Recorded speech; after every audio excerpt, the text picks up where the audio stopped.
ఈ బీట్రూట్తో మనం చాలా టేస్టీగా ఈజీగా కర్రీ చేసుకోవచ్చు. ఈ కర్రీని మనం రైస్తో కానీ రోటీస్తో కానీ తినచ్చు. చాలా టేస్టీగా ఉంటుంది. ఇలా చేస్తే పిల్లలు ఎవరైనా తింటారు.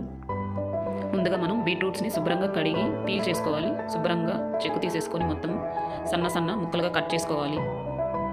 బీట్రూట్ చాలా ఆరోగ్యకరమైన దుంప. ఇది మనకి రక్తాన్ని అభివృద్ధి చేయడంలో ఎంతో ఉపయోగపడుతుంది. ఎనీమియాతో బాధపడే వాళ్ళు ఎవరైనా ఈ బీట్రూట్ని ఇట్లా కర్రీ చేసుకుంటూ జ్యూస్ చేసుకుంటూ ఉంటే వాళ్ళకి త్వరగా రక్తం అభివృద్ధి చెందుతుంది. అంతేకాకుండా ప్రెగ్నెంట్ లేడీస్ కూడా ఇట్లా బీట్రూట్ కర్రీని చేసుకొని తింటూ ఉంటే వాళ్ళకి బ్లడ్ ఇంప్రూవ్ అవ్వడంలో బీట్రూట్ చాలా సహాయపడుతుంది. కాబట్టి అందరూ బీట్రూట్ని తమ ఆహారంలో 15 రోజులకు ఒకసారైనా తీసుకుంటూ ఉంటే మనకి రక్తం అభివృద్ధి చెందడంలో ఎంతో ఉపయోగపడుతుంది. ఇలాగా మేము చూపించిన విధంగా బీట్రూట్ని సన్న సన్న ముక్కలుగా తరిగి ఒక గిన్నెలోకి తీసుకోండి. ఇప్పుడు కొంచెం ఉప్పు కలిపి ఈ గిన్నెని మనం కుక్కర్లో పెట్టి ఉడికించుకుందాము. మనం డైరెక్ట్గా ముక్కల్లో వాటర్ పోసి ఉడికించడం వల్ల మళ్ళీ ఆ వాటర్ని తీసివేయాల్సి వస్తుంది. ఒకవేళ మనం ఆ వాటర్ని వడకట్టినట్లయితే అప్పుడు బీట్రూట్లో ఉన్న పోషక విలువలన్నీ ఆ వాటర్ ద్వారా వెళ్ళిపోతాయి. కాబట్టి ఇలా మనం స్టీమ్ పద్ధతిలో ఉడికించుకున్నట్లయితే పోషకాలన్నీ బీట్రూట్ ముక్కల్లోనే ఉండిపోయి మనకి పోషక విలువల్ని అందించడంలో ఎంతో ఉపయోగపడుతుంది. ఇప్పుడు మనం ముందుగా ఈ కర్రీలోకి కావాల్సిన కారాన్ని తయారు చేసుకుందాం. ఇప్పుడు కొన్ని మిరపకాయలని తీసుకొని మీ రుచికి సరిపడినన్ని పచ్చిమిరపకాయలని, కొంచెం పచ్చి కొబ్బరి, కొంచెం అల్లం ముక్క, కొద్దిగా జీలకర్ర, కొంచెం ఉప్పు కలిపి మిక్సీ పట్టుకుందాం. కొంచెం పసుపు కూడా వేసి ఇట్లాగా చూపించిన విధంగా మిక్సీ పట్టేసుకుందాం.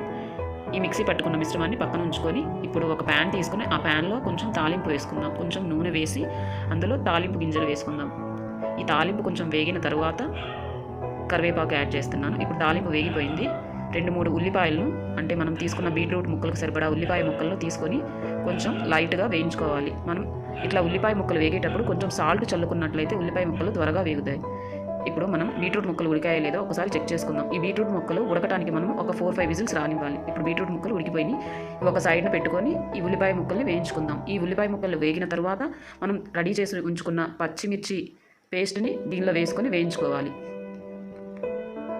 ఇలా కొంచెం సేపు వేయించిన తర్వాత ఈ ఉల్లిపాయ, ఈ పచ్చిమిర్చి పేస్టు బాగా వేగి పచ్చివాసన పోయిన తర్వాత మనం ఉడికించి ఉంచుకున్న బీట్రూట్ ముక్కలను ఈ వేగిన మిశ్రమంలో వేసి వేయించుకోవాలి.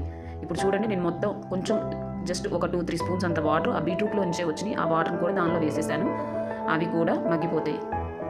ఇట్లా కొంచెం ఒక 5-10 మినిట్స్ మనం వేయించుకున్నట్లయితే ఆ కారము, పచ్చి కొబ్బరి అంతా, ఆ రుచి అంతా ఆ ముక్కలకి పట్టిన తర్వాత మనం స్టవ్ మీద నుంచి దించుకుందాం. ఇప్పుడు కొంచెం కొత్తిమీర పెట్టి గార్నిష్ చేసుకుందాం.